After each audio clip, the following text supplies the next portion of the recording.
أعوذ بالله من الشيطان الرجيم. بسم الله الرحمن الرحيم. محمد بن عبد الأعلى معتمر بن سلیمان عبد المالک عبد اللہ بن موہب عثمان حضرت عبداللہ بن موہب سے روایت ہے کہ حضرت عثمان نے ابن عمر سے فرمایا، جاؤ اور لوگوں کے درمیان فیصلے کیا کرو۔ انہوں نے کہا کہ اے امیر المؤمنین، آپ مجھے اس کام سے صاف رکھیں۔ حضرت عثمان نے پوچھا، تم اسے ناپسند کیوں کرتے ہو؟ حالانکہ تمہارے والد بھی تو فیصلے کرتے تھے۔ ابن عمر نے عرض کیا، میں نے رسول اللہ صلی اللہ علیہ وآلہ وسلم سے سنا کہ جس نے قاضی بن کر لوگوں کے درمیان عدل کے ساتھ فیصلہ کیا تو امید ہے کہ وہ برابر چھوٹ جائے۔ اس کے بعد بھی کیا میں اس کی امید رکھوں؟ اس حدیث میں ایک واقعہ ہے۔ اس باب میں ابو ہریرہ رضی اللہ تعالی عنہ سے بھی حدیث منقول ہے۔ حضرت ابن عمر کی حدیث غریب ہے، میرے نزدیک اس کی سند متصل نہیں۔ عبد المالک جو معتمر سے نقل کرتے ہیں وہ عبد المالک بن جمیلہ ہیں۔ حناد، وکیع، اسرائیل، عبد الاعلی، بلال ابن ابی موسیٰ، حضرت انس بن مالک رضی اللہ تعالی عنہ سے روایت ہے کہ وہ فرماتے ہیں کہ رسول اللہ صلی اللہ علیہ وآلہ وسلم نے فرمایا، جس نے منصب قضاء کا خود سوال کیا وہ اپنے نفس کے حوالے کیا گیا، اور جس شخص کو زبردستی یہ عہدہ دیا گیا اس کی مدد اور غلط راستے پر جانے سے روکنے کے لیے ایک فرشتہ اترتا ہے۔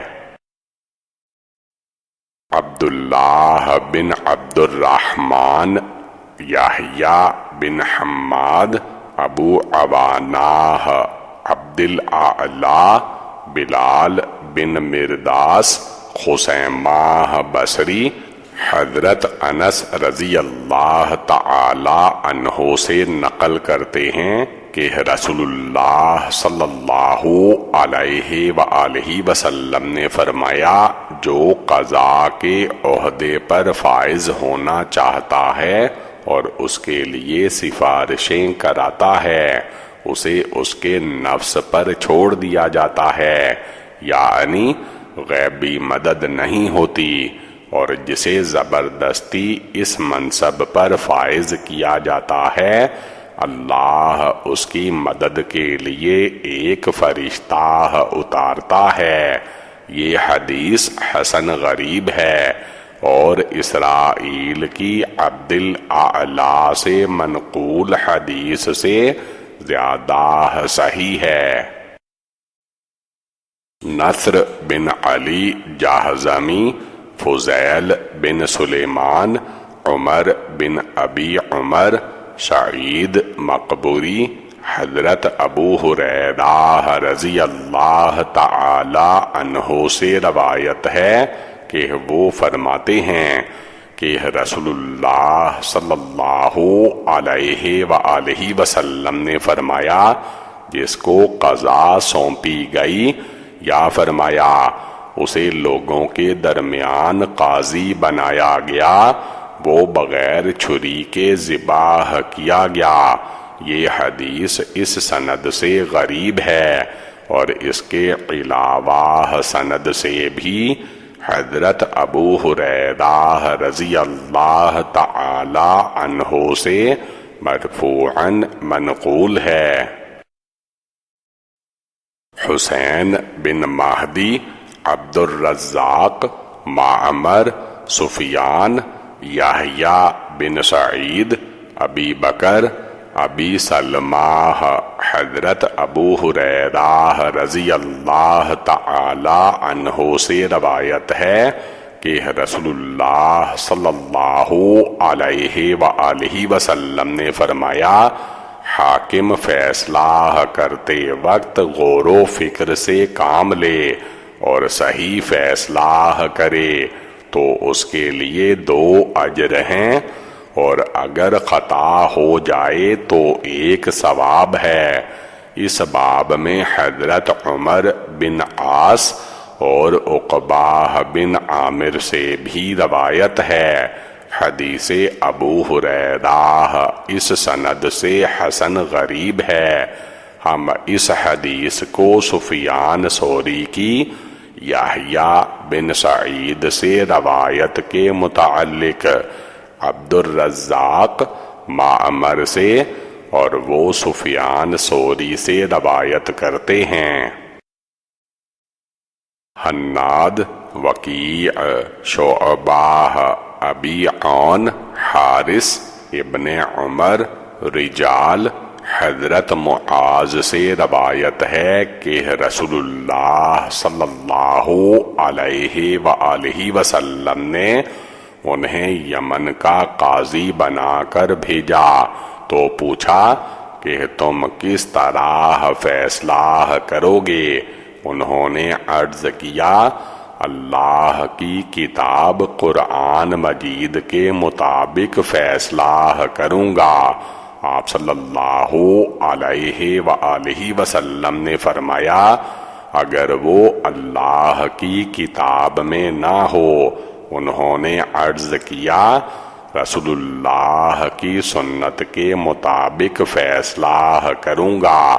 آپ صلی اللہ علیہ وآلہ وسلم نے فرمایا، اگر سنت میں بھی نہ ہو۔ عرض کیا، اپنی رائے سے کتاب و سنت کے مطابق اجتہاد کروں گا۔ آپ نے فرمایا، تمام تعریفیں اللہ کے لیے ہیں جس نے اپنے رسول کے قاصد کو یہ توفیق بخشی۔ محمد بن بشار، محمد بن جعفر اور عبد الرحمن بن مہدی سے، وہ دونوں شعبہ سے اور وہ ابو عون سے، وہ حارث سے، وہ کئی اہل حمص سے، اور وہ حضرت معاذ سے اسی کی مانند حدیث مرفوعاً نقل کرتے ہیں۔ ہم اس حدیث کو صرف اسی سند سے جانتے ہیں اور یہ سند متصل نہیں۔ ابو عون ثقفی کا نام محمد بن عبید اللہ ہے۔ علی بن منذر، محمد بن فضیل، فضیل بن مرزوق، عطیہ۔ حضرت ابو سعید رضی اللہ تعالی عنہ سے روایت ہے کہ وہ فرماتے ہیں کہ رسول اللہ صلی اللہ علیہ وآلہ وسلم نے فرمایا، قیامت کے دن اللہ کا سب سے زیادہ محبوب اور اس کے سب سے زیادہ قریب بیٹھنے والا عادل حکمران ہوگا، اور سب سے زیادہ قابل نفرت اور سب سے دور بیٹھنے والا ظالم حکمران ہوگا۔ اس باب میں ابن ابی اوفا سے بھی حدیث منقول ہے۔ حضرت ابو سعید کی حدیث حسن غریب ہے، ہم اسے صرف اسی سند سے جانتے ہیں۔ عبد القدوس، عمرو بن عاصم، عمران، ابو اسحاق، حضرت ابن ابی اوفا سے روایت ہے کہ رسول اللہ صلی اللہ علیہ وآلہ وسلم نے فرمایا، بلا شبہ اللہ تعالی قاضی کے ساتھ ہوتا ہے جب تک وہ ظلم نہ کرے۔ جب وہ ظلم کرتا ہے تو اللہ تعالی اس کا ساتھ چھوڑ دیتا ہے اور شیطان اس سے چمٹ جاتا ہے۔ یہ حدیث غریب ہے، ہم اسے صرف عمران قطان کی روایت سے پہچانتے ہیں۔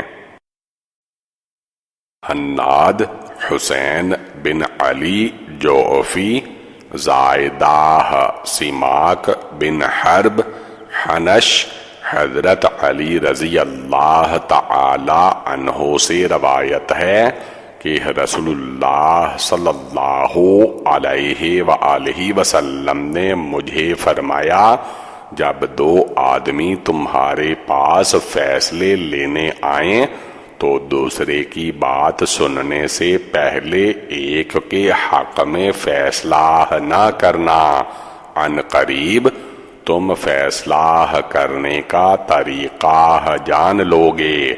حضرت علی رضی اللہ تعالی عنہ فرماتے ہیں کہ اس کے بعد میں ہمیشہ قاضی یعنی فیصلے کرتا رہا۔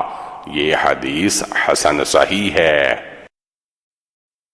احمد بن منیع، اسماعیل بن ابراہیم، علی بن حکم، ابو الحسن، حضرت عمر بن مرہ نے معاویہ سے کہا کہ میں نے نبی کریم صلی اللہ علیہ وآلہ وسلم سے سنا کہ اگر کوئی حاکم اپنی رعایا کے حاجت مندوں، محتاجوں اور مسکینوں کے لیے اپنے دروازے بند کر دیتا ہے تو اللہ تعالی اس کی حاجات، ضروریات اور فقر کو دور کرنے سے پہلے آسمانوں کے دروازے بند کر دیتا ہے۔ اس پر معاویہ نے اس وقت ایک شخص کو لوگوں کی ضروریات معلوم کرنے کے لیے مقرر کیا۔ اس باب میں حضرت عمر بن مرہ کی حدیث غریب ہے اور ایک سند سے بھی منقول ہے۔ عمرو بن جوہنی کی کنیت ابو مریم ہے۔ علی بن حجر، یحییٰ بن حمزہ، یزید بن ابی مریم، قاسم بن مخیمرہ سے اور وہ ابو مریم سے اس سابقہ حدیث کے ہم معنی حدیث نقل کرتے ہیں۔ قتیبہ، ابو عوانہ، عبد المالک ابن عمیر، حضرت عبد الرحمن بن ابی بکرہ سے روایت ہے کہ میرے والد نے عبید اللہ بن ابی بکرہ جو قاضی تھے کو لکھا کہ دو آدمیوں کے درمیان غصے کی حالت میں کبھی فیصلہ نہ کرنا، کیونکہ میں نے رسول اللہ صلی اللہ علیہ وآلہ وسلم سے سنا کہ کوئی حاکم غصہ کی حالت میں فریقین کے درمیان فیصلہ نہ کرے۔ یہ حدیث حسن صحیح ہے۔ ابو بکرہ کا نام نفیع ہے۔ ابو قریب، ابو اسامہ، داود بن یزید، مغیرہ بن شبیل، قیس بن ابی حازم، حضرت معاذ بن جبل رضی اللہ تعالی عنہ سے روایت ہے کہ رسول اللہ صلی اللہ علیہ وآلہ وسلم نے مجھے یمن کا حاکم بنا کر بھیجا تو میں روانہ ہو گیا۔ آپ صلی اللہ علیہ وآلہ وسلم نے میری روانگی کے بعد کسی شخص کو مجھے بلانے کے لیے بھیجا تو میں واپس آ گیا تو آپ نے فرمایا، جانتے ہو میں نے تمہیں واپس کیوں بلایا؟ اس لیے کہ میری اجازت کے بغیر کوئی چیز نہ لینا، کیونکہ یہ خیانت ہے، اور جو خیانت کرے گا وہ قیامت کے دن اپنی خیانت کی ہوئی چیز لے کر حاضر ہوگا۔ میں نے یہی کہنے کے لیے تمہیں بلایا تھا، اب جاؤ۔ اس باب میں حضرت عدی بن عمیراہ، بریراہ، مستورد بن شداد، ابو حمید اور ابن عمر سے بھی روایات ہیں۔ یہ حدیث حسن غریب ہے، ہم اسے صرف ابو اسامہ کی روایت والی سند سے ہی جانتے ہیں۔ ابو اسامہ داودی سے نقل کرتے ہیں۔ قتیبہ، ابو عوانہ، عمر بن ابی سلمہ، حضرت ابو ہریرہ رضی اللہ تعالی عنہ سے روایت ہے کہ وہ فرماتے ہیں کہ رسول اللہ صلی اللہ علیہ وآلہ وسلم نے رشوت لینے اور دینے والے دونوں پر لعنت فرمائی۔ اس باب میں عبداللہ بن عمر، عائشہ، ابن حدیدہ اور ام سلمہ رضی اللہ تعالی عنہم سے بھی روایات منقول ہیں۔ حدیث ابو ہریرہ حسن ہے۔ یہ حدیث ابو سلمہ بن عبد الرحمن حضرت عبداللہ بن عمر سے بھی مروی ہے۔ ابو سلمہ اس حدیث کو اپنے والد سے اور وہ نبی کریم صلی اللہ علیہ وآلہ وسلم سے نقل کرتے ہیں، لیکن یہ روایت صحیح نہیں۔ میں نے عبداللہ بن عبد الرحمن رضی اللہ تعالی عنہ سے سنا کہ حضرت ابو سلمہ کی عبداللہ بن عمرو کے حوالے سے نبی کریم صلی اللہ علیہ وآلہ وسلم سے منقول حدیث اس باب کی سب سے زیادہ صحیح حدیث ہے۔ ابو موسیٰ محمد بن مثنی، ابو عامر ابن ابی ذئب، خالد حارث بن عبد الرحمن، ابی سلمہ عبداللہ بن عمر سے، وہ خالد حارث بن عبد الرحمن رضی اللہ تعالی عنہ، وہ ابو سلمہ سے اور وہ عبداللہ بن عمرو سے نقل کرتے ہیں کہ رسول اللہ صلی اللہ علیہ وآلہ وسلم نے رشوت لینے والے اور دینے والے دونوں پر لعنت فرمائی۔ یہ حدیث حسن صحیح ہے۔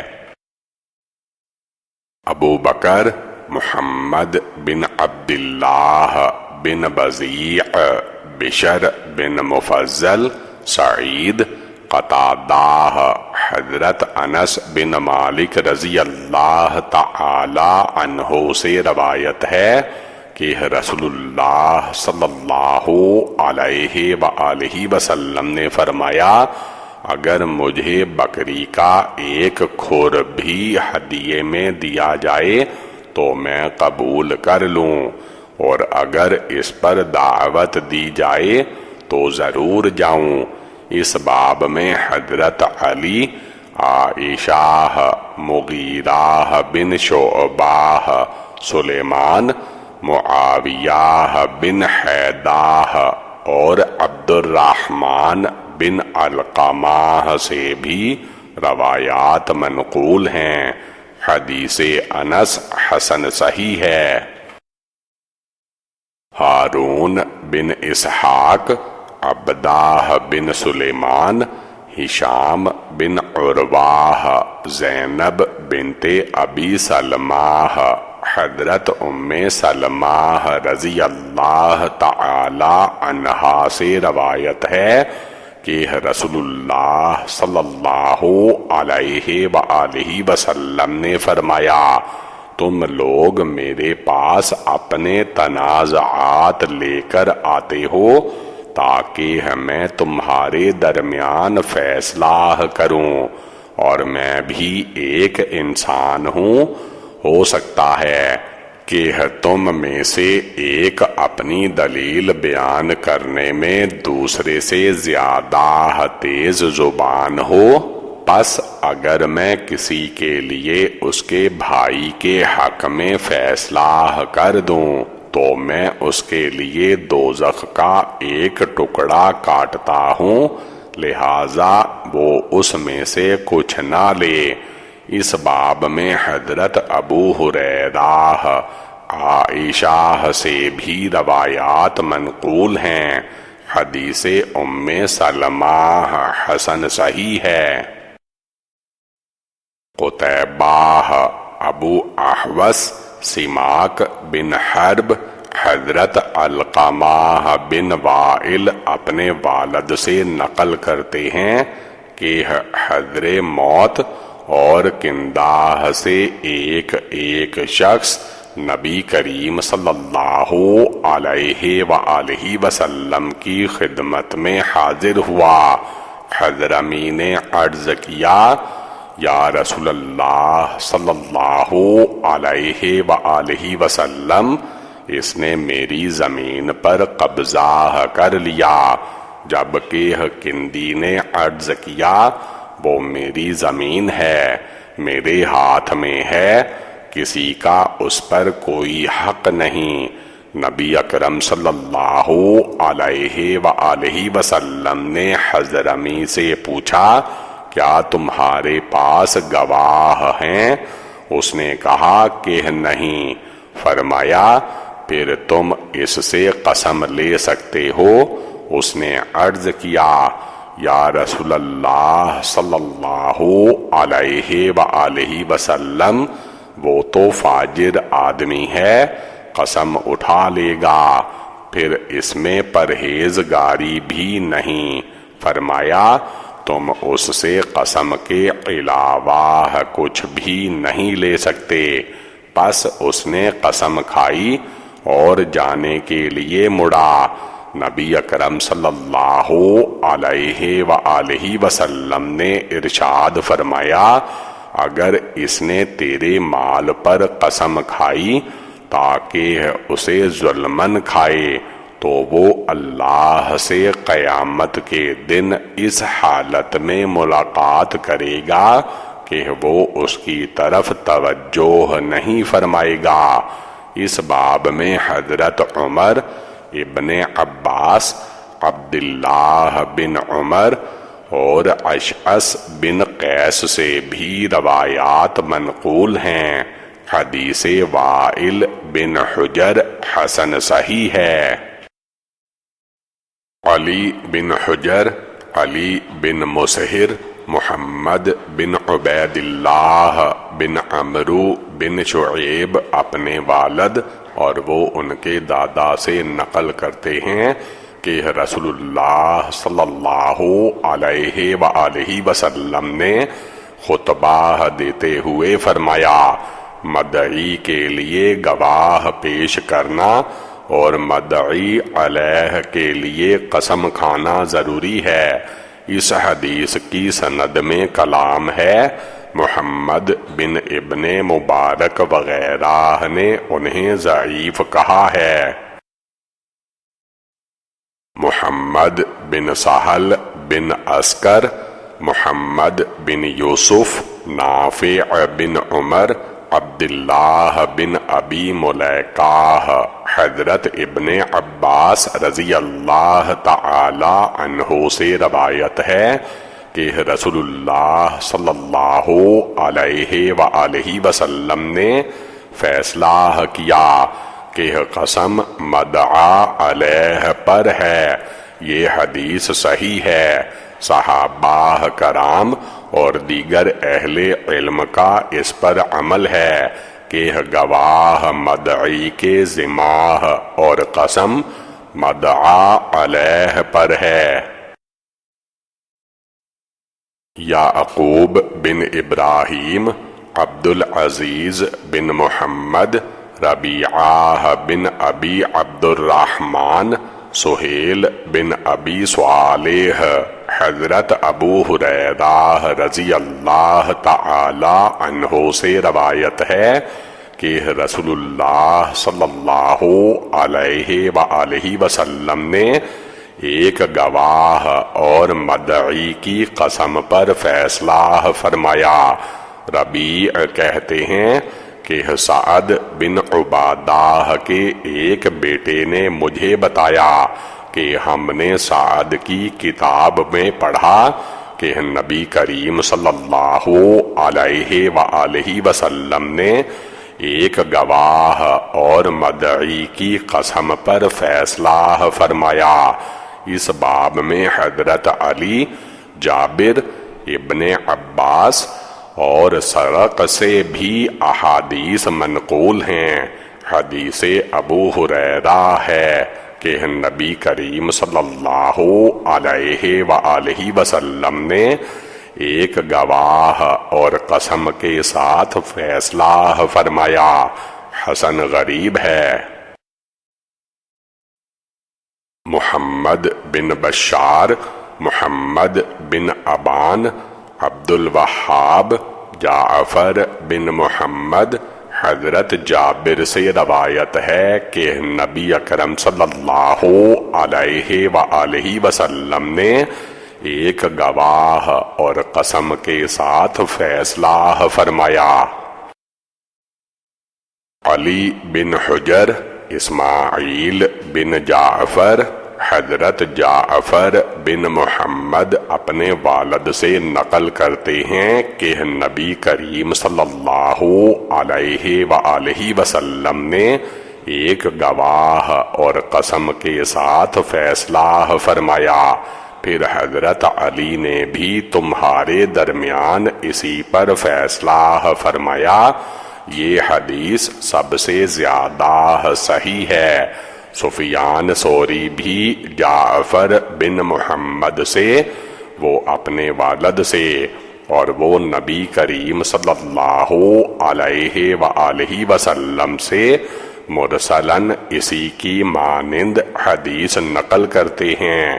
عبد العزیز بن ابی سلمہ اور یحییٰ بن سلیم بھی یہ حدیث جعفر بن محمد سے، وہ اپنے والد سے، اور وہ حضرت علی رضی اللہ تعالی عنہ سے مرفوعاً نقل کرتے ہیں۔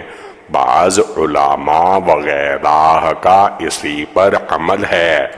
وہ فرماتے ہیں کہ اگر مدعی کے پاس ایک ہی گواہ ہو تو دوسرے گواہ کے بدلے اس سے قسم لی جائے۔ یہ حقوق اموال میں جائز ہے۔ امام مالک کا بھی یہی قول ہے۔ امام شافعی، احمد اور اسحاق بھی ایک گواہ اور قسم پر حقوق و اموال میں فیصلہ کرنے کو جائز سمجھتے ہیں۔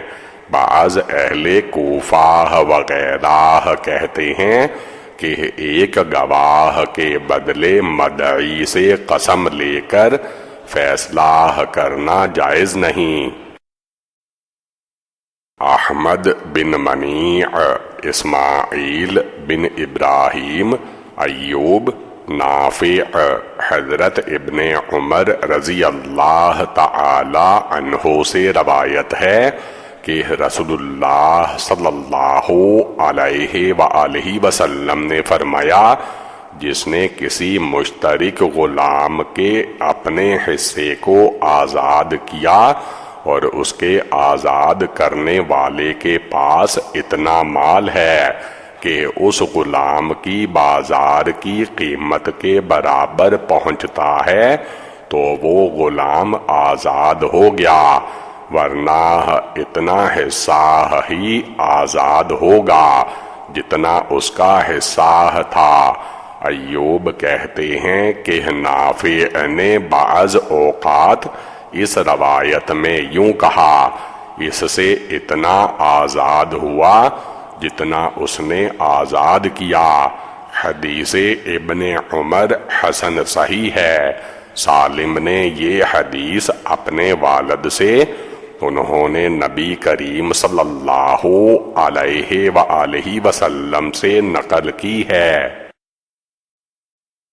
حسن بن علی، عبد الرزاق، معمر، زہری، حضرت سالم اپنے والد سے نقل کرتے ہیں کہ رسول اللہ صلی اللہ علیہ وآلہ وسلم نے فرمایا، جس نے کسی مشترک غلام میں سے اپنا حصہ آزاد کیا تو اگر آزاد کرنے والے کے پاس اتنا مال ہے کہ غلام کی قیمت پوری ہو جاتی ہے تو وہ غلام آزاد ہے۔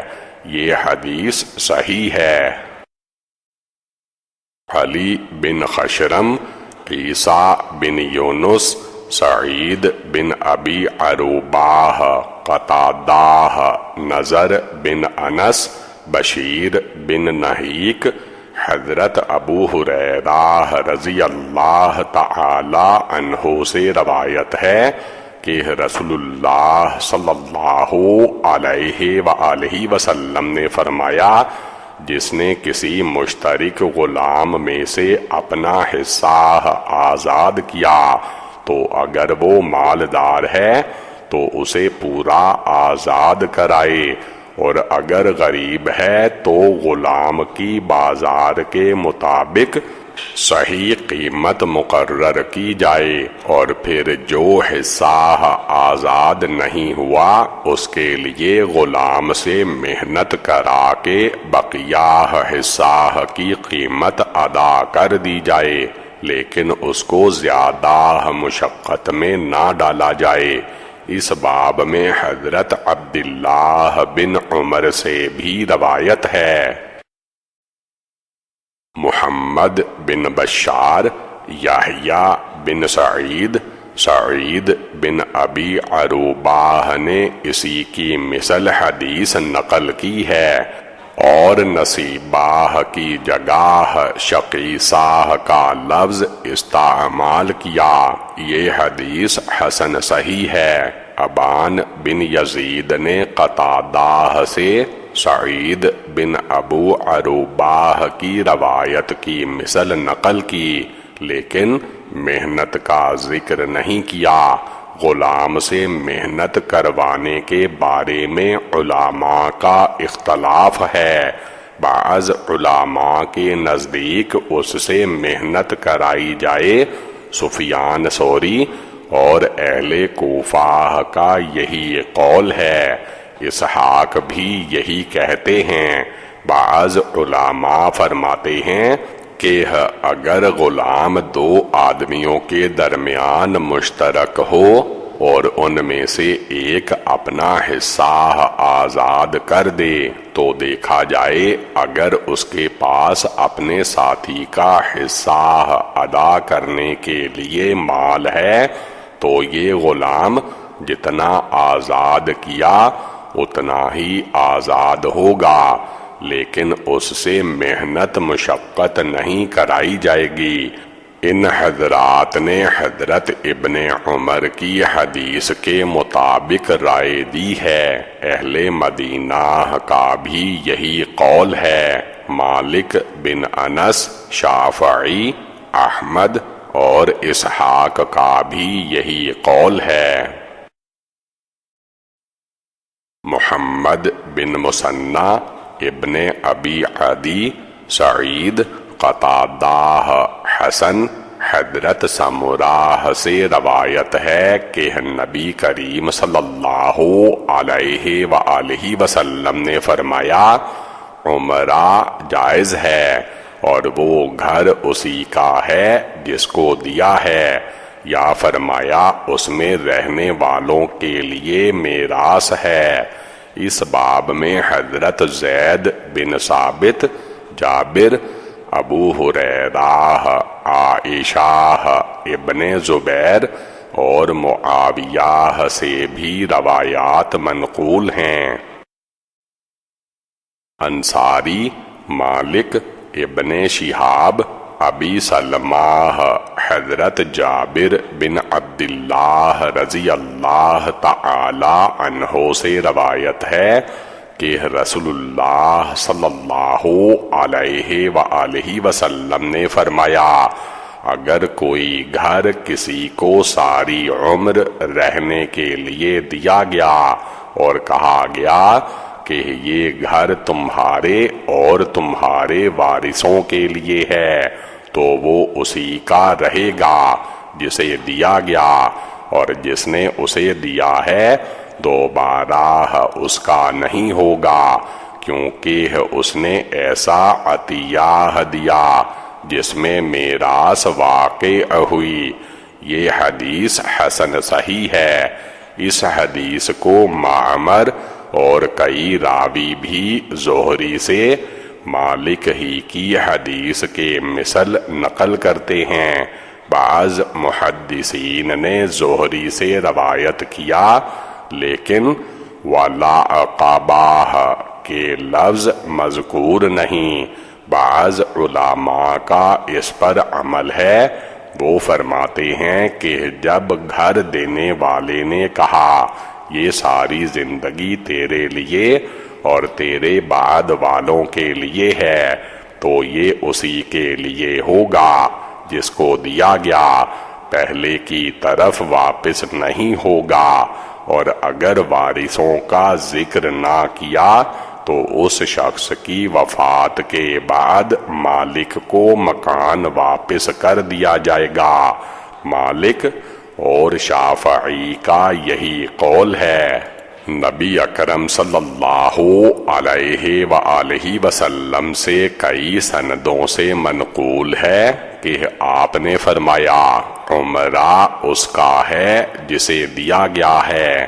بعض اہل علم اسی حدیث پر عمل کرتے ہیں، وہ کہتے ہیں کہ عمرہ اسی کا ہوگا جسے دیا گیا، اور اس کے مرنے کے بعد اس کے وارث اس کے حقدار ہوں گے، خواہ دیتے وقت وارثوں کا ذکر کیا گیا یا نہیں۔ سفیان ثوری اور احمد اور اسحاق کا یہی قول ہے۔ احمد بن منیع، حشیم، داود بن ابی ہند، ابی زبیر، حضرت جابر سے روایت ہے کہ رسول اللہ صلی اللہ علیہ وآلہ وسلم نے فرمایا، عمرہ جائز ہے اور وہ اسی کا ہو جاتا ہے جس کو دیا جاتا ہے۔ اسی طرح رقبی بھی جائز ہے اور اسی کا ہو جاتا ہے جس کو دیا جاتا ہے۔ یہ حدیث حسن ہے۔ بعض راوی یہ حدیث ابو زبیر سے اور وہ جابر سے موقوفاً نقل کرتے ہیں۔ صحابہ کرام اور دیگر علماء کا اسی پر عمل ہے۔ وہ کہتے ہیں کہ رقبی عمرہ ہی کی طرح جائز ہے۔ امام احمد اور اسحاق کا یہی قول ہے۔ بعض علماء کوفہ وغیرہ عمرہ اور رقبی میں تفریق کرتے ہیں، پس وہ عمرہ کو جائز اور رقبی کا ناجائز قرار دیتے ہیں۔ رقبی کا مطلب یہ ہے کہ دینے والا دوسرے کو کہے، جب تک تو زندہ ہے یہ چیز تیرے لیے ہے، اگر تم مجھ سے پہلے مر جاؤ تو یہ دوبارہ میری ملکیت ہو جائے گی۔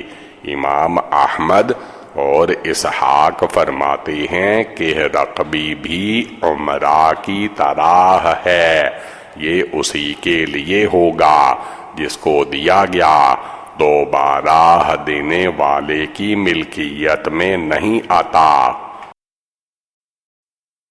حسن بن علی، ابو عامر، حضرت کثیر بن عبداللہ بن عمرو بن عوف اپنے والد سے اور وہ ان کے دادا سے نقل کرتے ہیں کہ رسول اللہ صلی اللہ علیہ وآلہ وسلم نے فرمایا مسلمان کے درمیان صلح کرانا جائز ہے، البتہ وہ صلح جس میں حرام کو حلال یا حلال کو حرام کہا گیا ہو جائز نہیں۔ مسلمانوں کو اپنی شروط پوری کرنی چاہیے مگر کوئی ایسی شرط ہو جو حلال کو حرام اور حرام کو حلال کر دے، یہ جائز نہیں۔ یہ حدیث حسن صحیح ہے۔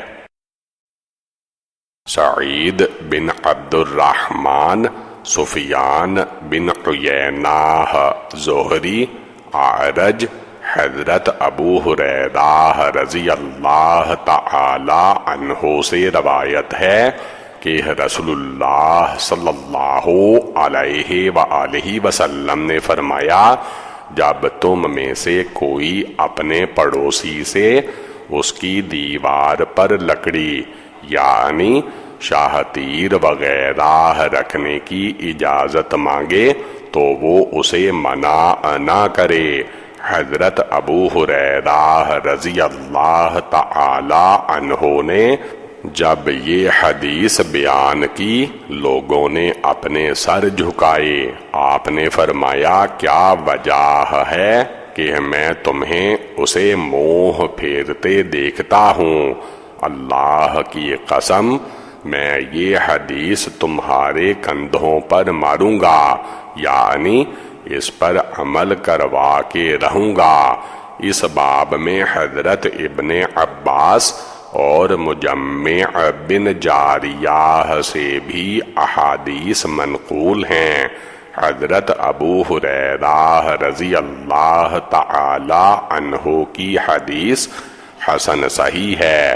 بعض اہل علم سے منقول ہے کہ پڑوسی کو اپنی دیوار پر لکڑی رکھنے سے منع کرنا جائز ہے۔ امام مالک کا یہی قول ہے لیکن پہلا قول زیادہ صحیح ہے۔ قتیبہ، احمد بن منیع، حشیم، عبداللہ بن ابی صالح، حضرت ابو ہریرہ رضی اللہ تعالی عنہ سے روایت ہے کہ وہ فرماتے ہیں کہ رسول اللہ صلی اللہ علیہ وآلہ وسلم نے فرمایا تمہاری قسم اس صورت میں ہوگی جب تمہارا ساتھی قسم دینے والا تمہاری تصدیق کرے۔ یہ حدیث حسن غریب ہے، ہم اسے صرف حشیم کی روایت سے جانتے ہیں۔ حشیم سہیل بن ابو صالح کے بھائی عبداللہ بن ابو صالح سے نقل کرتے ہیں۔ بعض اہل علم کا اسی پر عمل ہے۔ امام احمد اور اسحاق کا بھی یہی قول ہے۔ ابراہیم نخعی فرماتے ہیں کہ اگر قسم کھلانے والا ظالم ہو تو قسم کھانے والی کی نیت معتبر ہوگی، اور اگر قسم کھلانے والا مظلوم ہو تو اس کی نیت کا اعتبار کیا جائے گا۔ ابو قریب، وکیع، مثنی بن سعید، قتادہ، بشر بن نحیک، حضرت ابو ہریرہ رضی اللہ تعالی عنہ سے روایت ہے کہ رسول اللہ صلی اللہ علیہ وآلہ وسلم نے فرمایا راستہ 7 گز چوڑا بناؤ۔ محمد بن بشار، یحییٰ بن سعید، مثنی بن سعید، قتادہ، بشیر بن کعب، حضرت ابو ہریرہ رضی اللہ تعالی عنہ سے روایت ہے کہ وہ فرماتے ہیں کہ رسول اللہ صلی اللہ علیہ وآلہ وسلم نے فرمایا اگر تم لوگوں میں راستے کی وجہ سے اختلاف ہو جائے تو راستہ 7 گز چوڑا بناؤ۔ یہ حدیث وکیع کی حدیث سے زیادہ صحیح ہے۔ اس باب میں ابن عباس رضی اللہ تعالی عنہ سے بھی حدیث منقول ہے۔ بشیر بن کعب کی حضرت ابو ہریرہ رضی اللہ تعالی عنہ سے منقول حدیث حسن صحیح ہے۔ اس حدیث کو بعض محدثین قتادہ سے، وہ بشیر نحیک سے اور وہ ابو ہریرہ رضی اللہ تعالی عنہ سے نقل کرتے ہیں۔ یہ حدیث غیر محفوظ ہے۔ نصر بن علی، سفیان، زیاد بن سعید، ہلال ابن ابی میمونہ حضرت ابو ہریرہ رضی اللہ تعالی عنہ سے روایت ہے کہ رسول اللہ صلی اللہ علیہ وآلہ وسلم نے ایک بچے کو اختیار دیا، چاہے تو باپ کے ساتھ رہے اور چاہے تو ماں کے پاس۔ اس باب میں عبداللہ بن عمرو اور عبد الحمید بن جعفر کے دادا سے بھی احادیث منقول ہیں۔ حدیث ابو ہریرہ حسن صحیح ہے۔ ابو میمونہ کا نام سلیم ہے۔ صحابہ کرام اور دیگر علماء کا اسی پر عمل ہے۔ وہ کہتے ہیں کہ بچے کو اختیار دیا جائے کہ چاہے تو ماں کے ساتھ رہے اور چاہے تو باپ کے ساتھ رہے، یعنی جب ماں باپ میں کوئی جھگڑا وغیرہ ہو جائے۔ امام احمد اور اسحاق کا بھی یہی قول ہے۔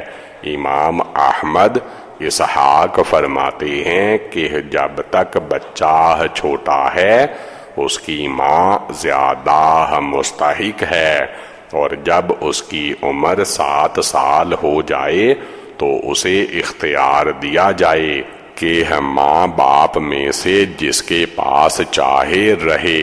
ہلال بن ابی میمونہ علی بن اسامہ کے بیٹے اور مدنی ہیں۔ ان سے یحییٰ بن ابی کثیر، مالک بن انس اور فلیح بن سلیمان احادیث نقل کرتے ہیں۔ احمد بن منیع، یحییٰ بن زکریا ابن ابی زائدہ، عمارہ بن عمیر، حضرت عائشہ رضی اللہ تعالی عنہا سے روایت ہے۔ وہ فرماتی ہیں کہ رسول اللہ صلی اللہ علیہ وآلہ وسلم نے فرمایا، تمہارا سب سے بہترین مال وہ ہے جو تم اپنی کمائی سے کھاتے ہو، اور تمہاری اولاد بھی تمہاری کمائی ہی میں داخل ہے۔ اس باب میں جابر اور عبداللہ بن عمرو سے بھی احادیث منقول ہیں۔ یہ حدیث حسن ہے۔ بعض محدثین نے اسے عمارہ بن عمیر سے، وہ اپنی والدہ سے، اور وہ حضرت عائشہ رضی اللہ تعالی عنہا سے نقل کرتی ہیں۔ اکثر نے ان کی پھوپھی کے واسطہ سے حضرت عائشہ رضی اللہ تعالی عنہا سے نقل کیا ہے۔ بعض صحابہ کرام اور دیگر اہل علم کا اسی پر عمل ہے۔ وہ فرماتے ہیں کہ والد کو اپنے بیٹے کے مال پر پورا حق ہے، جتنا چاہے لے سکتا ہے۔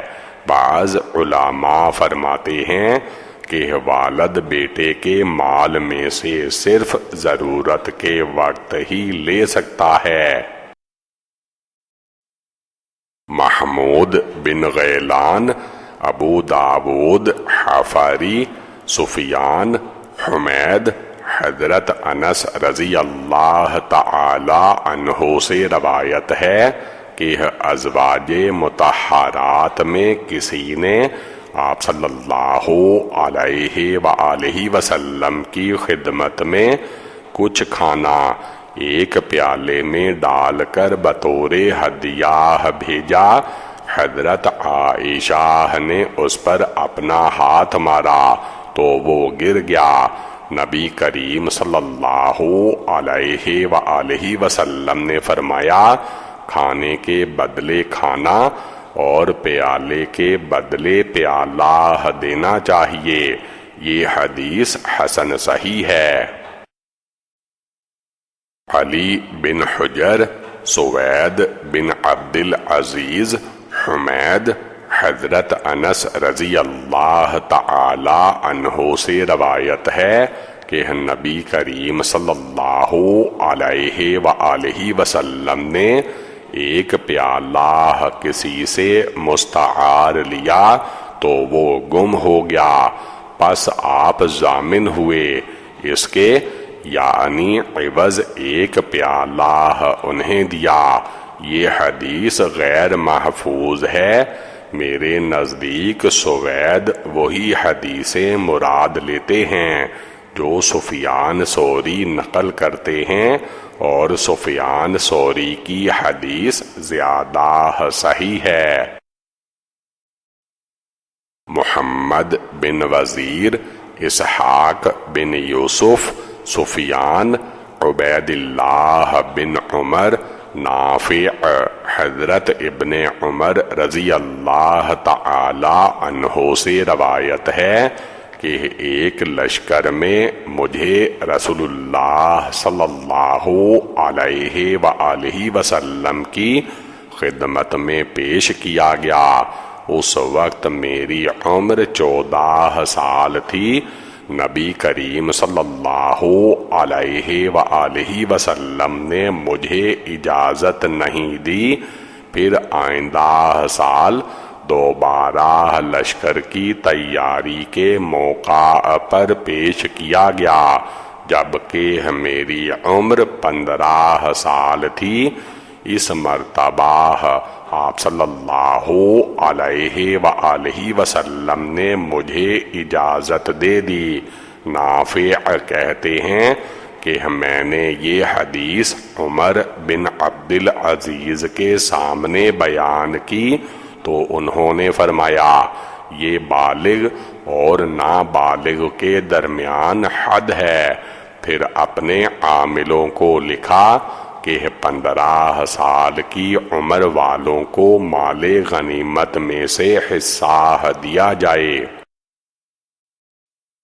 ابن ابی عمر، سفیان بن عیینہ، عبید اللہ بن عمر، نافع ابن عمر سے، وہ عبید اللہ بن عمر سے، وہ نافع سے، وہ عبداللہ بن عمر سے، اور وہ نبی کریم صلی اللہ علیہ وآلہ وسلم سے اسی کے مثل حدیث نقل کرتے ہیں۔ اور اس حدیث میں عمر بن عبد العزیز کے اپنے عاملوں کو حکم دینے کا تذکرہ نہیں کرتے۔ ابن عیینہ کہتے ہیں کہ میں نے یہ حدیث عمر بن عبد العزیز کے سامنے بیان کی تو انہوں نے فرمایا، یا جہاد میں لڑنے والوں اور بچوں کے درمیان حد ہے۔ یہ حدیث حسن صحیح ہے۔ اہل علم کا اسی پر عمل ہے۔ امام شافعی، ثوری، ابن مبارک، احمد اور اسحاق بھی یہی کہتے ہیں کہ جب لڑکا 15 سال کا ہو جائے تو اس کا حکم مردوں کا ہوگا، اور اگر 15 سال سے پہلے بالغ ہو جائے یعنی احتلام آئے تو اس کا حکم بھی مردوں ہی کا ہوگا۔ امام احمد، اسحاق فرماتے ہیں کہ بالغ ہونے کی 3 علامات ہیں: 15 سال کا ہو جانا یا احتلام ہو جانا۔ اگر یہ دونوں معلوم نہ ہو سکیں تو زیر ناف بالوں کا آنا۔ ابو سعید، حفص بن غیاث، اشعث، عدی بن ثابت، ابو بردہ بن نیار، حضرت براء رضی اللہ تعالی عنہ سے روایت ہے کہ میرے ماموں ابو بردہ بن نیار میرے پاس سے گزرے تو ان کے ہاتھ میں ایک نیزہ تھا۔ میں نے پوچھا کہاں جا رہے ہو؟ انہوں نے فرمایا رسول اللہ صلی اللہ علیہ وآلہ وسلم نے مجھے ایک ایسے آدمی کا سر لانے کا حکم دیا جس نے اپنے باپ کی بیوی سے شادی کر لی ہے۔ اس باب میں قراء سے بھی حدیث منقول ہے۔ حدیث براء حسن غریب ہے۔ محمد بن اسحاق بھی یہ حدیث عدی بن ثابت سے اور وہ براء سے نقل کرتے ہیں۔ اشعث بھی یہ حدیث عدی سے اور وہ یزید بن براء سے اور وہ اپنے والد سے نقل کرتے ہیں۔ اس کے علاوہ بھی اشعث عدی سے، وہ یزید بن براء سے اور وہ اپنے ماموں سے مرفوعاً نقل کرتے ہیں۔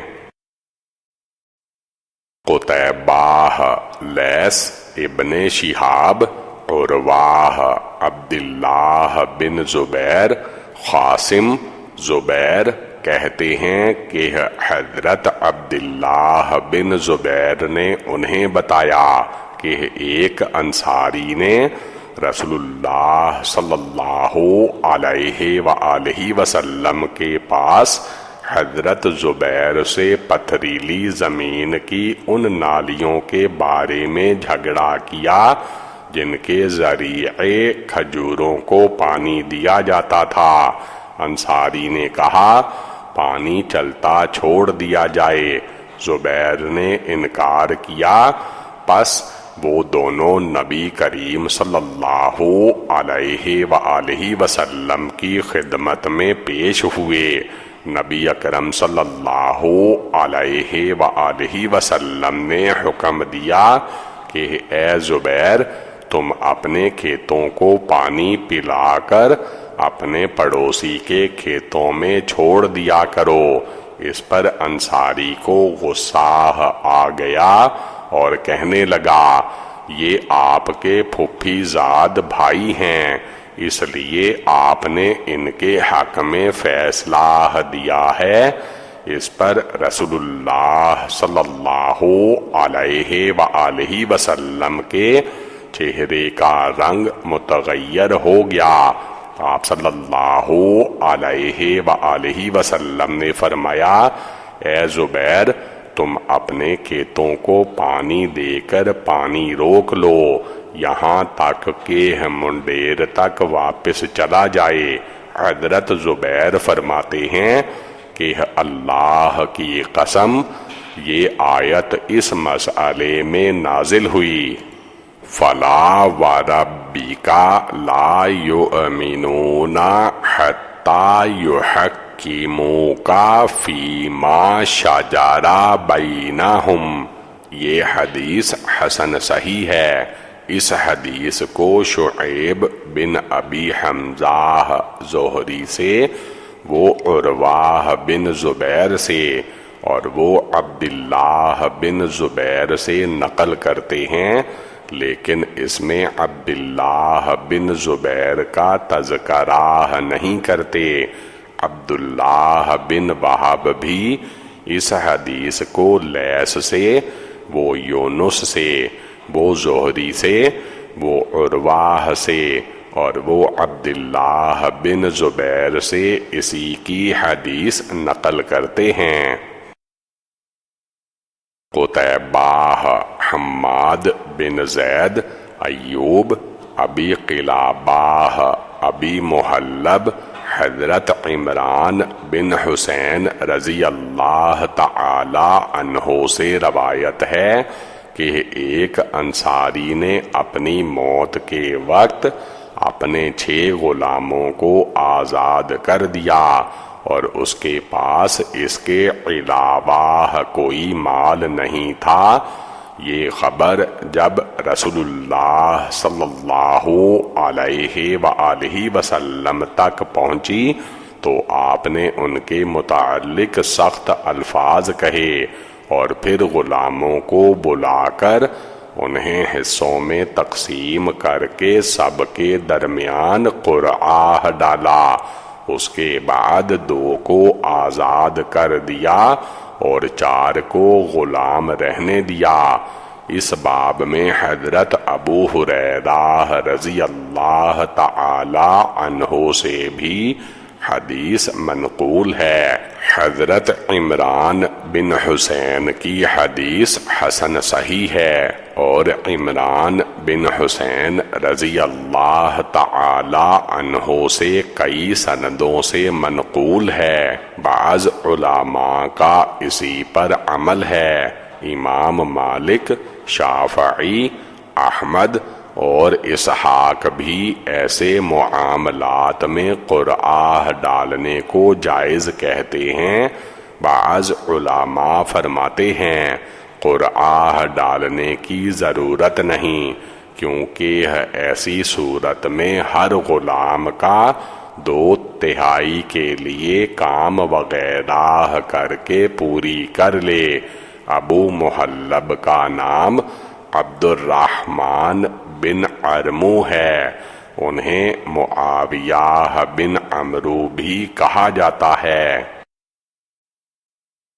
عبداللہ بن معاویہ، حماد بن سلمہ، قتادہ، حسن، حضرت سمرہ سے روایت ہے کہ رسول اللہ صلی اللہ علیہ وآلہ وسلم نے فرمایا، اگر کوئی شخص اپنے کسی محرم رشتہ دار کا مالک ہو جائے تو وہ غلام آزاد ہو جاتا ہے۔ اس حدیث کو ہم صرف حماد بن سلیم ہی کی روایت سے جانتے ہیں۔ بعض راوی یہ حدیث قتادہ سے، وہ حسن سے اور وہ عمر سے اسی طرح کی حدیث نقل کرتے ہیں۔ عقبہ بن مکرم بصری، محمد بن بکر برسانی، حماد بن سلمہ، قتادہ، عاصم، حسن، حضرت سمرہ سے روایت ہے کہ نبی کریم صلی اللہ علیہ وآلہ وسلم نے فرمایا، جو شخص اپنے محرم رشتہ دار کی غلامی میں آ جائے وہ آزاد ہے۔ اس حدیث میں صرف محمد بن بکر نے عاصم احول کا واسطہ ذکر کیا ہے۔ بعض اہل علم کا اسی حدیث پر عمل ہے۔ بواسطہ ابن عمر بھی نبی کریم صلی اللہ علیہ وآلہ وسلم سے مروی ہے۔ آپ نے فرمایا، جو شخص اپنے محرم رشتہ دار کی غلامی میں آ جائے وہ آزاد ہو جائے گا۔ زمرہ بن ربیعہ نے اسی حدیث کو سفیان ثوری سے، وہ عبداللہ بن دینار سے اور وہ ابن عمر سے مرفوعاً روایت کرتے ہیں۔ اسی حدیث میں زمرہ بن ربیعہ کا کوئی متابع نہیں۔ محدثین کے نزدیک اس حدیث میں غلطی ہوئی ہے۔ قتیبہ، شریک بن عبداللہ، ابو اسحاق، عطا، حضرت رافع بن خدیج سے روایت ہے کہ رسول اللہ صلی اللہ علیہ وآلہ وسلم نے فرمایا، اگر کسی نے کسی دوسرے کی زمین میں اس کی اجازت کے بغیر کسی چیز کی کاشت کی تو اس کے لیے اس کی کھیتی میں سے کچھ نہیں، البتہ بونے والا اپنا خرچ جو اس نے اس پر کیا ہے وہ لے سکتا ہے، لیکن کھیتی زمین والے کی ہوگی۔ یہ حدیث حسن غریب ہے۔ ہم اسے ابو اسحاق کی روایت سے صرف اسی سند سے جانتے ہیں۔ ابو اسحاق شریک بن عبداللہ سے نقل کرتے ہیں، بعض علماء کا اسی پر عمل ہے، امام احمد اور اسحاق کا بھی یہی قول ہے۔ میں نے امام بخاری سے اس حدیث کے متعلق پوچھا تو انہوں نے فرمایا یہ حدیث حسن ہے۔ میں اسے شریک بن عبداللہ کی روایت سے جانتا ہوں۔ امام بخاری کہتے ہیں کہ معقل بن مالک بصری ہم سے بیان کرتے ہیں، انہوں نے یہ حدیث عقبہ بن اسم سے، انہوں نے عطا سے، انہوں نے رافع بن خدیج سے، اور انہوں نے نبی کریم صلی اللہ علیہ وآلہ وسلم سے اس کے ہم معنی حدیث بیان کی۔ نصر بن علی، سعید بن عبد الرحمن، سفیان، زہری، حمید بن عبد الرحمن، حضرت نعمان بن بشیر سے روایت ہے کہ ان کے والد نے اپنے ایک بیٹے کو ایک غلام دیا اور رسول اللہ صلی اللہ علیہ وآلہ وسلم کو گواہ بنانے کے لیے حاضر ہوئے۔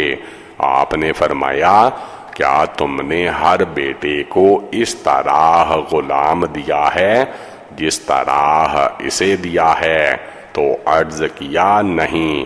آپ نے فرمایا پھر اس کو واپس کر لو۔ یہ حدیث حسن صحیح ہے اور نعمان بن بشیر سے کئی سندوں سے منقول ہے۔ بعض علماء اولاد کے درمیان برابری کو مستحب کہتے ہیں، بعض تو یہاں تک کہتے ہیں کہ چومنے میں بھی برابری کرنی چاہیے۔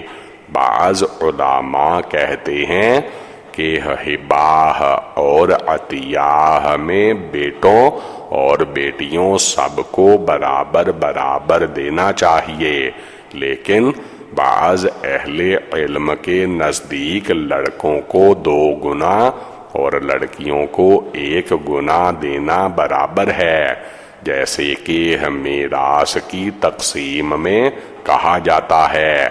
امام احمد اور اسحاق کا یہی قول ہے۔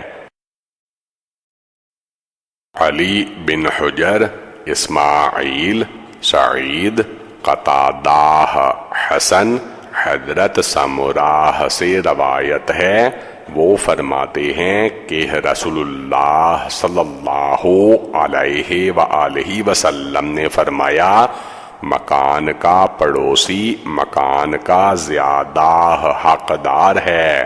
اس باب میں حضرت شرید، ابو رافع اور انس سے بھی احادیث منقول ہیں۔ حدیث سمرہ حسن صحیح ہے۔ اس حدیث کو عیسیٰ بن یونس، سعید بن ابی عروبہ سے، وہ انس سے، وہ نبی اکرم صلی اللہ علیہ وآلہ وسلم سے اس کے مثل حدیث نقل کرتے ہیں۔ پھر سعید بن ابی عروبہ قتادہ سے، وہ حسن سے، وہ سمرہ سے، اور وہ نبی کریم صلی اللہ علیہ وآلہ وسلم سے نقل کرتے ہیں۔ اہل علم کے نزدیک حسن کی سمرہ سے روایت صحیح ہے۔ حضرت انس رضی اللہ تعالی عنہ سے قتادہ کی روایت ہمیں صرف عیسیٰ بن یونس سے معلوم ہے۔ حضرت عمرو بن شرید کی اس باب میں منقول حدیث حسن ہے۔ وہ اپنے والد سے اور وہ نبی کریم صلی اللہ علیہ وآلہ وسلم سے نقل کرتے ہیں۔ ابراہیم بن میراہ بھی عمرو بن شرید سے، ابو رافع سے یہ حدیث مرفوعاً نقل کرتے ہیں۔ میں نے امام بخاری سے سنا، وہ فرماتے ہیں کہ میرے نزدیک یہ دونوں حدیثیں صحیح ہیں۔ قتیبہ خالد بن عبداللہ واسطی، عبد المالک بن ابی سلیمان عطا، حضرت جابر سے روایت ہے کہ رسول اللہ صلی اللہ علیہ وآلہ وسلم نے فرمایا، ہمسایہ اپنے شفعہ کا زیادہ حقدار ہے، لہذا اگر وہ غائب ہو تو اس کا انتظار کیا جائے، جبکہ دونوں کے آنے جانے کا راستہ ایک ہی ہو۔ یہ حدیث غریب ہے، ہم اسے عبد المالک بن ابی سلیمان کی سند کے علاوہ نہیں جانتے۔ عبد المالک بن سلیمان اس حدیث کو عطا سے اور وہ جابر سے نقل کرتے ہیں۔ شعبہ نے اس حدیث کے سبب عبد المالک بن ابی سلیمان کے بارے میں کلام کیا ہے، لیکن وہ محدثین کے نزدیک ثقہ اور مامون ہیں۔ شعبہ کے علاوہ کسی کے ان پر اعتراض کا ہمیں علم نہیں۔ وکیع بھی شعبہ سے اور وہ عبد المالک سے ہی حدیث نقل کرتے ہیں۔ ابن مبارک سے منقول ہے کہ سفیان ثوری کہتے تھے کہ عبد المالک بن سلیمان علم کے ترازو ہیں، اہل علم کا اسی حدیث پر عمل ہے۔ وہ کہتے ہیں کہ اگر کوئی غائب ہو تب بھی وہ اپنے شفعاء کا مستحق ہے، لہذا وہ آنے کے بعد اسے طلب کر سکتا ہے، اگرچہ طویل مدت ہی کیوں نہ گزر چکی ہو۔ عبد بن حمید، عبد الرزاق، معمر، زہری، ابی سلمہ، حضرت جابر بن عبداللہ رضی اللہ تعالی عنہ سے روایت ہے کہ رسول اللہ صلی اللہ علیہ وآلہ وسلم نے فرمایا، جب حدود مقرر ہو جائیں اور ہر حصے کا الگ الگ راستہ ہو جائے تو پھر شفعاء باقی نہیں رہتا۔ یہ حدیث حسن صحیح ہے۔ بعض راوی اس حدیث کو ابو سلمہ سے مرسلاً بھی نقل کرتے ہیں۔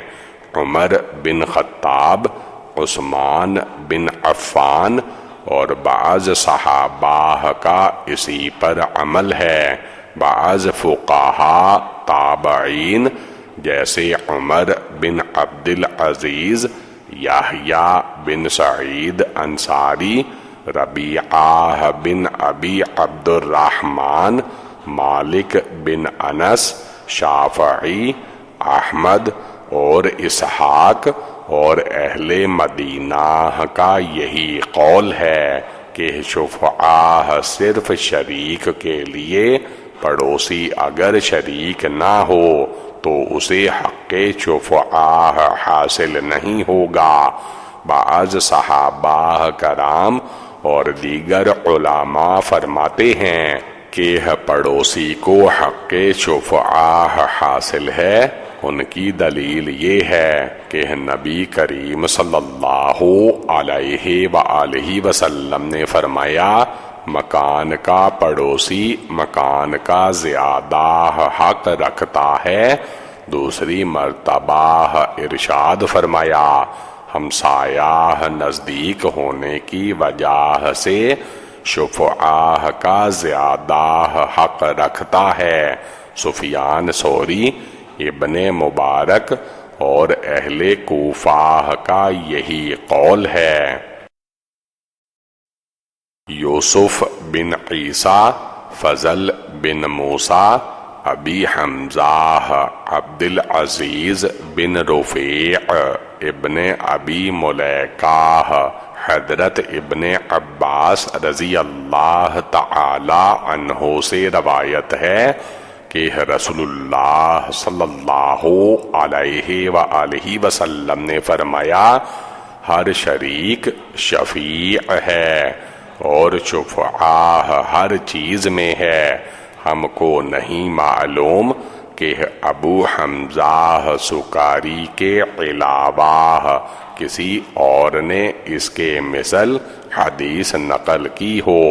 کئی راوی یہ حدیث عبد العزیز بن رفیع سے، وہ ابن ابی ملیکہ سے، اور وہ نبی کریم صلی اللہ علیہ وآلہ وسلم سے مرسلاً نقل کرتے ہیں۔ یہ زیادہ صحیح ہے۔ حناد ابو بکر بن عیاش عبد العزیز بن رفیع ابن ابی ملیکہ سے، انہوں نے نبی صلی اللہ علیہ وآلہ وسلم سے اس کے ہم معنی اور اس کے مثل اور اس میں ابن عباس کا ذکر نہیں کیا۔ یہ حدیث ابو حمزہ کی حدیث سے زیادہ صحیح ہے۔ ابو حمزہ ثقہ ہیں، ممکن ہے کہ اس میں کسی اور سے خطا ہوئی ہو۔ حناد ابو احوص عبد العزیز رفیع ابن ابی ملیکہ سے، انہوں نے نبی کریم صلی اللہ علیہ وآلہ وسلم سے ابی بکر عیاش کی حدیث کی مانند اکثر اہل علم کہتے ہیں کہ شفعاء صرف مکان اور زمین میں ہوتا ہے، ہر چیز میں نہیں۔ لیکن بعض اہل علم کہتے ہیں کہ شفعاء ہر چیز میں ہے۔ پہلا قول زیادہ صحیح ہے۔ حسن بن علی، یزید بن ہارون، عبداللہ بن نمیر، سفیان، سلمہ بن کہیل، حضرت سوید بن غفلہ سے روایت ہے کہ میں زید بن سوحان اور سلیمان بن ربیعہ کے ساتھ سفر میں نکلا تو ایک کوڑا پڑا ہوا پایا۔ ابن نمیر اپنی حدیث میں کہتے ہیں کہ انہوں نے ایک کوڑا گرا ہوا پایا تو اسے اٹھا لیا، اور دونوں ساتھیوں نے کہا کہ رہنے دو، نہ اٹھاؤ۔ میں نے کہا کہ نہیں، میں اسے درندوں کی خوراک بننے کے لیے نہیں چھوڑوں گا، اپنے کام میں لاؤں گا۔ پھر میں ابی بن کعب کے پاس آیا اور ان سے قصہ بیان کیا۔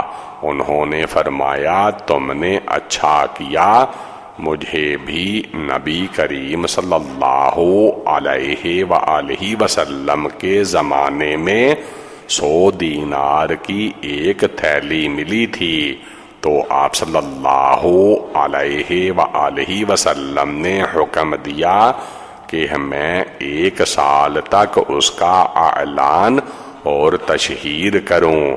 میں نے اسی طرح کیا، لیکن کوئی نہیں آیا۔ پھر میں دوبارہ حاضر ہوا، فرمایا رسول اللہ صلی اللہ علیہ وآلہ وسلم نے 1 سال اور اسی طرح کرو۔ میں پھر 1 سال تک اعلان کرتا رہا، لیکن کسی نے بھی اپنی ملکیت ظاہر نہیں کی۔ پھر تیسری مرتبہ بھی آپ نے یہی حکم دیا اور فرمایا کہ اس کے بعد ان کو گن لو اور تھیلی اور باندھنے والی رسی کو ذہن نشین رکھو، پھر اگر تم سے کوئی انہیں طلب کرنے کے لیے آئے اور نشانیاں بتا دے تو اسے دے دو، ورنہ استعمال کرو۔ قتیبہ اسماعیل بن جعفر، ربیعہ بن ابی عبد الرحمن، یزید، حضرت زید بن خالد جوہنی سے روایت ہے کہ ایک شخص نے نبی کریم صلی اللہ علیہ وآلہ وسلم سے لقطاہ گری پڑی چیز کے بارے میں پوچھا تو آپ نے فرمایا 1 سال تک اس کا اعلان اور تشہیر کرو، پھر اس کی تھیلی وغیرہ اور رسی کو ذہن نشین کر کے خرچ کر لو، اور پھر اس کے بعد اگر اس کا مالک آ جائے تو اسے دے دو۔ اس نے عرض کیا، یا رسول اللہ صلی اللہ علیہ وآلہ وسلم، اگر کسی کی گم شدہ بکری ملے تو اس کا کیا حکم ہے؟ آپ صلی اللہ علیہ وآلہ وسلم نے فرمایا، اسے پکڑ لو، وہ تمہاری یا تمہارے بھائی کی ہے، ورنہ اسے کوئی بھیڑیا کھا جائے گا۔ اس نے عرض کیا، یا رسول اللہ صلی اللہ علیہ وآلہ وسلم، اگر کسی کا گم شدہ اونٹ ملے تو اس کا کیا حکم ہے؟ اس پر نبی کریم صلی اللہ علیہ وآلہ وسلم غصہ میں آ گئے، یہاں تک کہ آپ صلی اللہ علیہ وآلہ وسلم کا چہرہ مبارک سرخ ہو گیا۔ پھر آپ صلی اللہ علیہ وآلہ وسلم نے فرمایا، تمہارا اس سے کیا کام ہے؟ اس کے پاس چلنے کے لیے پاؤں بھی ہیں اور ساتھ میں پانی کا ذخیرہ بھی، یہاں تک کہ اس کا مالک اس کو پالے۔ اس باب میں ابی بن کعب، عبداللہ بن عمر، جارود بن معلا، ایاز بن حماد اور جریر بن عبداللہ سے بھی روایات منقول ہیں۔ حدیث زید بن خالد حسن صحیح ہے اور ان سے متعدد اسناد سے مروی ہے۔ منبعث کے مولا یزید کی حدیث بھی کئی سندوں سے انہی سے منقول ہے۔ بعض علماء، صحابہ وغیرہ اس پر عمل کرتے ہیں۔ وہ فرماتے ہیں کہ گری پڑی ہوئی چیز کی 1 سال تک تشہیر کرنے کے بعد اسے استعمال کرنا جائز ہے۔ امام شافعی، احمد اور اسحاق کے یہی قول ہے۔ بعض اہل علم فرماتے ہیں کہ 1 سال تک اس تشہیر کے بعد ہی اگر اس کا مالک نہ پہنچے تو اسے صدقہ کر دے۔ سفیان ثوری، ابن مبارک اور اہل کوفہ کا یہی قول ہے۔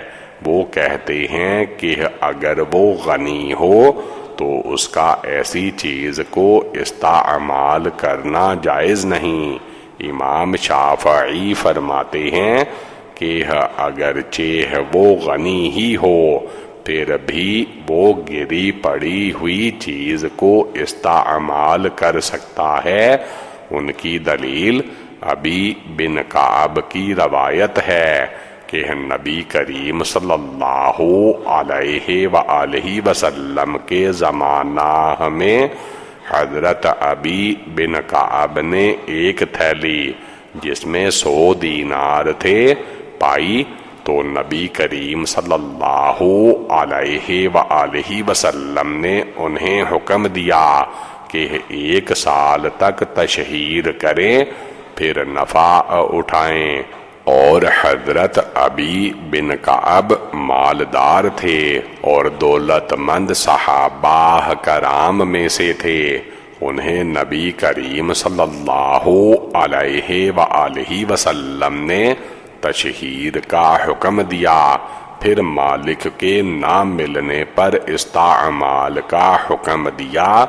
اگر گم شدہ چیز حلال نہ ہوتی تو حضرت علی کے لیے بھی حلال نہ ہوتی، کیونکہ آپ نے بھی نبی کریم صلی اللہ علیہ وآلہ وسلم کے زمانے میں 1 دینار پایا، اس کی تشہیر کی، پھر جب کوئی پہچاننے والا نہ ملا تو آپ صلی اللہ علیہ وآلہ وسلم نے انہیں استعمال کرنے کا حکم دیا، حالانکہ حضرت علی کے لیے صدقہ جائز نہیں۔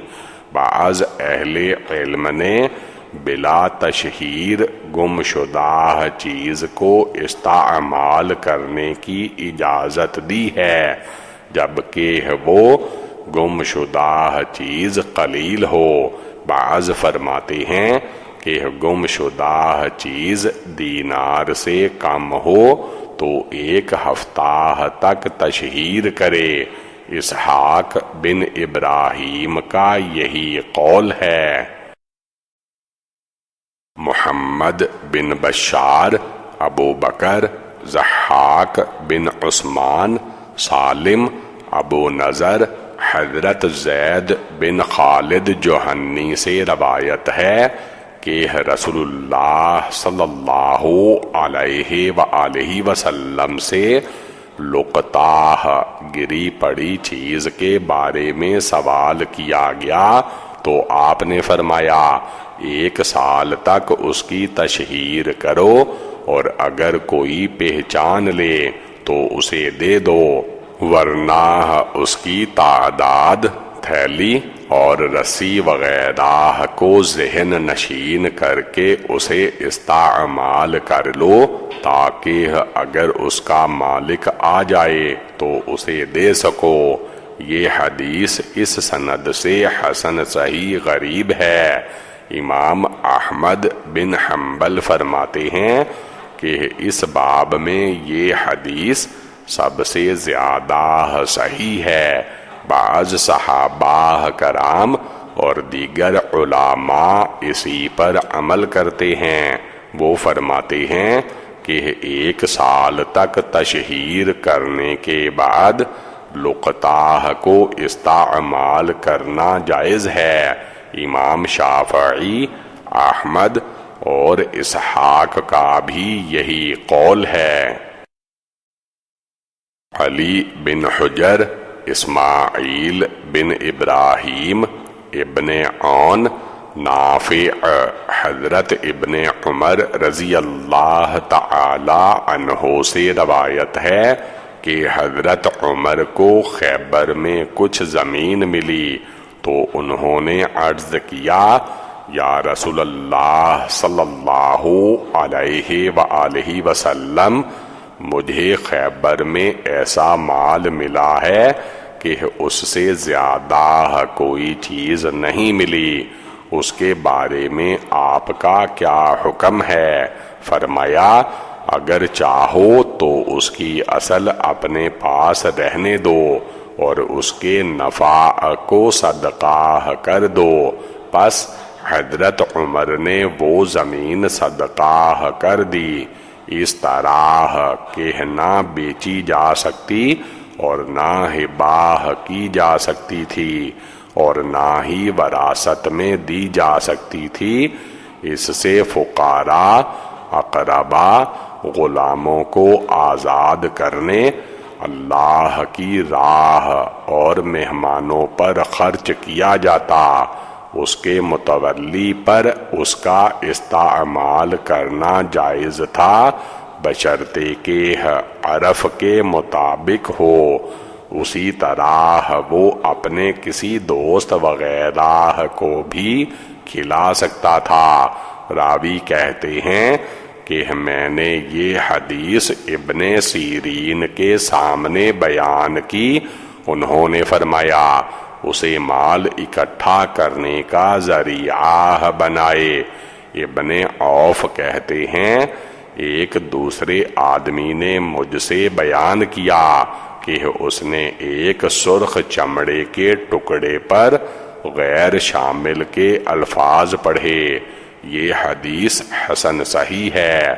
اسماعیل فرماتے ہیں کہ میں نے ابن عبید اللہ بن عمر کے پاس پڑھا، اس میں یہی الفاظ تھے۔ بعض صحابہ اور دیگر علماء کے نزدیک اسی پر عمل ہے۔ ہم زمین وغیرہ کو وقف کرنے میں متقدمین حضرات میں کوئی اختلاف نہیں پاتے۔ علی بن حجر، اسماعیل بن جعفر، علاء بن عبد الرحمن، حضرت ابو ہریرہ رضی اللہ تعالی عنہ سے روایت ہے کہ رسول اللہ صلی اللہ علیہ وآلہ وسلم نے فرمایا جب کوئی شخص مر جاتا ہے تو اس کے تمام اعمال منقطع ہو جاتے ہیں، البتہ 3 عمل باقی رہتے ہیں: صدقہ جاریہ، علم کہ اس سے نفع ہو رہا ہو، اور نیک اولاد جو اس کے لیے دعا کرے۔ یہ حدیث حسن صحیح ہے۔ احمد بن منیع، سفیان، زہری، سعید بن مسیب، حضرت ابو ہریرہ رضی اللہ تعالی عنہ سے روایت ہے کہ رسول اللہ صلی اللہ علیہ وآلہ وسلم نے فرمایا اگر کوئی جانور کسی کو زخمی کر دے تو اس کا قصاص نہیں۔ اسی طرح اگر کنواں کھودتے ہوئے یا کسی کان وغیرہ میں مر جائے تو بھی کوئی قصاص نہیں، اور مدفون خزانے پر 5واں حصہ زکوٰۃ ہے۔ اس باب میں حضرت جابر، عمرو بن عوف مزنی اور عبادہ بن صامت رضی اللہ تعالی عنہ سے بھی روایت ہے۔ حضرت ابو ہریرہ رضی اللہ تعالی عنہ کی حدیث حسن صحیح ہے۔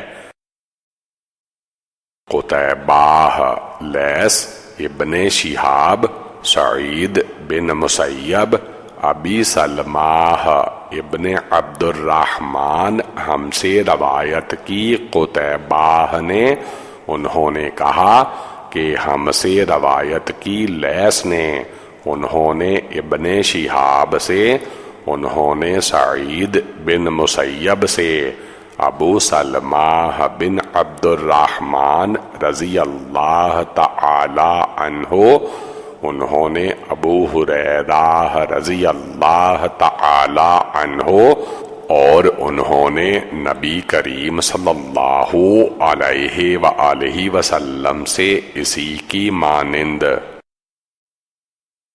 انصاری مالک بن انس نے کہا کہ نبی کریم صلی اللہ علیہ وآلہ وسلم نے جو فرمایا العجماء جرحها جبار کے معنی یہ ہیں کہ اگر کوئی جانور کسی کو زخمی کر دے یا مار ڈالے تو وہ حدر ہے، یعنی اس میں قصاص کوئی نہیں۔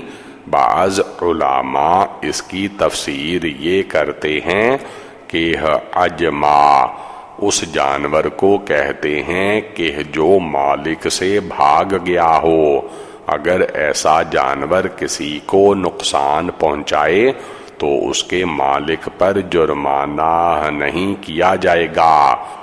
والمعدن جبار کے معنی یہ ہیں کہ اگر کوئی شخص کان کھدوائے اور اس میں کوئی شخص گر جائے تو کھدوانے والے کے ذمہ کوئی تاوان نہیں ہوگا۔ اسی طرح کنویں کا بھی یہی حکم ہے کہ اگر کوئی شخص راہ گیروں کے لیے کنواں کھدوائے اور اس میں کوئی شخص گر جائے تو اس پر کوئی تاوان نہیں، اور رکاز زمانہ جاہلیت کے دفن شدہ خزانے کو کہتے ہیں۔ اگر کسی کو ایسا خزانہ مل جائے تو وہ 5واں حصہ زکوٰۃ ادا کرے اور باقی خود رکھے۔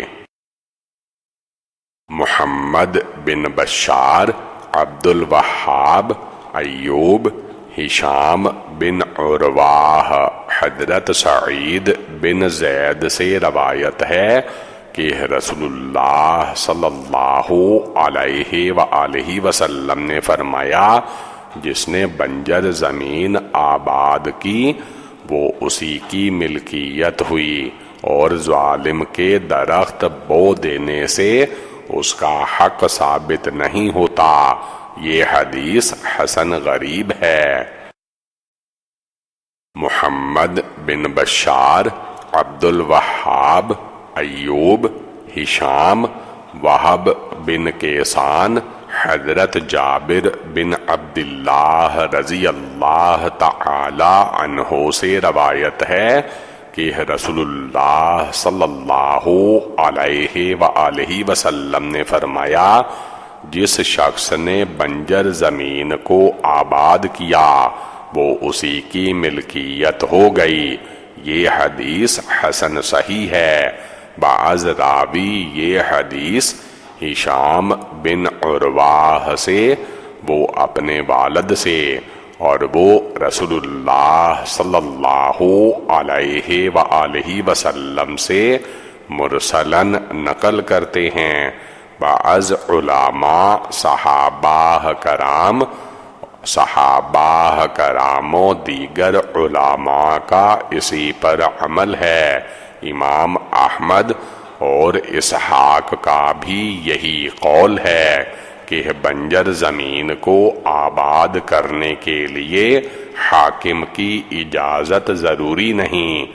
بعض اہل علم کے نزدیک حاکم کی اجازت ضروری ہے، لیکن پہلا قول زیادہ صحیح ہے۔ اس باب میں حضرت جابر کے دادا عمرو بن عوف مزنی اور سمراہ سے بھی احادیث منقول ہیں۔ ابو موسیٰ محمد بن مثنیٰ نے ابو ولید طیالسی سے وَلَيْسَ لِعِرْقٍ ظَالِمٍ کا معنی پوچھا۔ انہوں نے فرمایا کہ اس سے مراد کسی کی زمین غصب کرنے والا۔ ابو موسیٰ کہتے ہیں، میں نے کہا کہ اس سے مراد وہ شخص ہے جو کسی دوسرے کی زمین کاشت کرتا ہے، تو انہوں نے فرمایا، ہاں وہی ہے۔ ابن سعید محمد بن یحییٰ بن قیس، ثمامہ بن شراحبیل، سمی بن قیس، سمیر، حضرت ابیض بن حمال سے روایت ہے کہ وہ نبی کریم صلی اللہ علیہ وآلہ وسلم کی خدمت میں حاضر ہوئے اور درخواست کی کہ انہیں نمک کی کان جاگیر کے طور پر دی جائے۔ آپ نے انہیں کان عطا کر دی۔ جب وہ جانے کے لیے مڑے تو ایک شخص نے عرض کیا، آپ نے انہیں جاگیر میں تیار پانی دے دیا ہے جو کبھی موقوف نہیں ہوتا، یعنی اس سے بہت زیادہ نمک نکلتا ہے۔ راوی کہتے ہیں نبی کریم صلی اللہ علیہ وآلہ وسلم نے وہ کان ان سے واپس لے لی۔ پھر انہوں نے آپ سے پیلو کے درختوں کی زمین گھیرنے کے متعلق پوچھا تو آپ نے فرمایا وہ زمین چراگاہ جس میں اونٹوں کے پاؤں نہ پہنچیں۔ امام ترمذی کہتے ہیں جب میں نے یہ حدیث قتیبہ کو سنائی تو انہوں نے اس کی تصدیق کر دی۔ محمد بن یحییٰ بن ابی عمرو محمد بن یحییٰ بن قیس ماریبی سے اسی کی مثل روایت کرتے ہیں۔ اس باب میں وائل اور اسماء بنت ابو بکر سے بھی احادیث منقول ہیں۔ ابیض بن حمال کی حدیث حسن غریب ہے۔ بعض علماء صحابہ اور دیگر علماء کا اسی پر عمل ہے کہ حکمران جس کے لیے چاہے جاگیر مقرر کر سکتا ہے۔ محمود بن غیلان، ابو داود، شعبہ، سماک، حضرت علقمہ بن وائل اپنے والد سے روایت کرتے ہیں کہ نبی کریم صلی اللہ علیہ وآلہ وسلم نے ان کے لیے حضر موت میں ایک زمین جاگیر کے طور پر دی۔ محمود کہتے ہیں کہ نظر نے شعبہ سے روایت کیا اور اس میں یہ اضافہ کیا اور حضرت معاویہ کو ان کے ساتھ پیمائش کے لیے بھیجا۔ یہ حدیث حسن صحیح ہے۔ قتیبہ، ابو عوانہ، قتادہ، حضرت انس رضی اللہ تعالی عنہ سے روایت ہے کہ رسول اللہ صلی اللہ علیہ وآلہ وسلم نے فرمایا جو مسلمان درخت لگائے یا کھیتی باڑی کرے پھر اس سے انسان، پرندے یا جانور کھائیں تو اسے صدقے کا ثواب ملتا ہے۔ اس باب میں ایوب، ام مبشر، جابر اور زید بن خالد سے بھی احادیث منقول ہیں۔ حضرت انس کی حدیث حسن صحیح ہے۔ اسحاق بن منصور، یحییٰ بن سعید، عبید اللہ بن عمر، نافع، حضرت ابن عمر رضی اللہ تعالی عنہ سے روایت ہے کہ رسول اللہ صلی اللہ علیہ وآلہ وسلم نے اہل خیبر کو اس اقرار پر زمین دی کہ اس کی پیداوار میں سے آدھا حصہ آپ صلی اللہ علیہ وآلہ وسلم کو ادا کریں، خواہ پھل ہو یا کوئی اور چیز۔ اس باب میں حضرت انس، ابن عباس، زید بن ثابت اور جابر سے بھی روایات منقول ہیں۔ یہ حدیث حسن صحیح ہے۔ صحابہ کرام اور دیگر علماء کا اسی پر عمل ہے۔ وہ کہتے ہیں کہ زمین کو مزارعت پر دینے میں کوئی حرج نہیں۔ بعض اہل علم کہتے ہیں کہ ایسی صورت میں بیج زمین کے مالک کی طرف سے ہوگا۔ امام احمد اور اسحاق کا بھی یہی قول ہے۔ بعض اہل علم نے مزارعت کو مکروہ کہا ہے، لیکن ان کے نزدیک کھجوروں کو سلس یا رباع پیداوار کی شرط پر پانی دینے میں کوئی حرج نہیں۔ مالک بن انس اور امام شافعی کا یہی قول ہے۔ بعض علماء کے نزدیک مزارعت کسی صورت میں بھی جائز نہیں مگر یہ کہ زمین سونے اور چاندی کے بدلے میں لی جائے۔ حناد ابو بکر بن عیاش، ابی حسین، مجاہد، حضرت رافع بن خدیج سے روایت ہے کہ رسول اللہ صلی اللہ علیہ وآلہ وسلم نے ہمیں ایک نفع بخش کام سے منع کیا، وہ یہ کہ ہم میں سے کسی کے پاس زمین ہوتی تھی تو وہ اسے خراج کے کچھ حصے یا دراہم کے عوض دے دیتا۔ آپ نے فرمایا اگر کسی کے پاس زمین ہو تو اسے اپنے بھائی کو زراعت کے لیے مفت دینی چاہیے ورنہ خود زراعت کرے۔ محمود بن غیلان، فضل بن موسیٰ، شریک، شعبہ، عمرو بن دینار، طاووس، حضرت ابن عباس رضی اللہ تعالی عنہ سے روایت ہے کہ رسول اللہ صلی اللہ علیہ وآلہ وسلم نے مزارعت سے منع نہیں کیا بلکہ ایک دوسرے کے ساتھ نرمی کا حکم دیا۔ یہ حدیث حسن صحیح ہے۔ اس باب میں حضرت زید بن ثابت سے بھی حدیث منقول ہے۔ حضرت رافع کی حدیث میں اضطراب ہے۔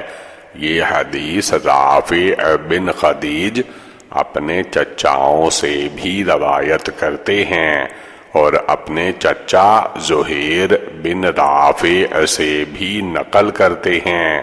یہ حدیث رافع سے کئی سندوں سے مروی ہے۔